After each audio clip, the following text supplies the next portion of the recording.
Trisha matter ஓடிட்டு இருக்கு. திரிஷா வந்து பயங்கரமா வந்து விஜய டார்ச்சர் பண்ணுது. என்னை வெளியே கூட்டு போய் என்னை வெளியே காமி, நான் தான் லீகலா உன்னை ஒய்ஃப் ஆக போறேன்னு வெளியே சொல்லுன்னு விஜய்க்கு அழுத்தம். அந்த அழுத்தத்தினாலதான் வெளியே கூட்டு வராரு. திருமணத்துக்கு ஏங்க ஒரு வாரத்துக்கு முன்னாடி டிவோர்ஸ் கேக்குறாங்க, அடுத்த வாரமே வந்து நான் கூட்டு நீங்க மேடைக்கு வந்து என்ன அர்த்தம் அது? நீ எப்படி ஒரு கட்சி தலைவனாவ? ஒழுக்கம் இல்லாதவன் எப்படி ஒரு கட்சி தலைவன்? ஒழுக்கமின்மைன்றத சொல்றீங்க வேற எப்படி சொல்வீங்க?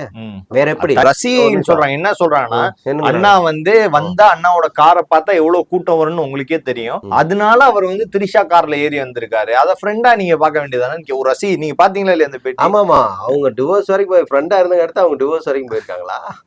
ஏன் கேக்குறேன். கட்டின பொண்டாட்டி டிவோர்ஸ் வரைக்கும் போற, கட்டின பொண்டாட்டி பேசி சமாதானப்படுத்தி இதை வெளியே போனா எனக்கு அசிங்கமா இருக்கும், தயவு செஞ்சு சொல்றேன் வெளியே எதுவும் சொல்லிக்காதீங்க, உங்களுக்கு என்ன செட்டில்மெண்ட் பண்றோம் பண்றேன், வேற வழியே இல்ல, நான் எப்படியா இந்த வாழ்க்கையை நான் வாழ்ந்துட்டு போறேன், நான் அரசியல் வாழ்க்கைக்கு வந்துட்டேன், என்னை விட்டுருங்க சாமி, நான் கொடுக்க வேண்டியதை வாங்கிட்டு கம்முன்னு போவோம்னா போகுது.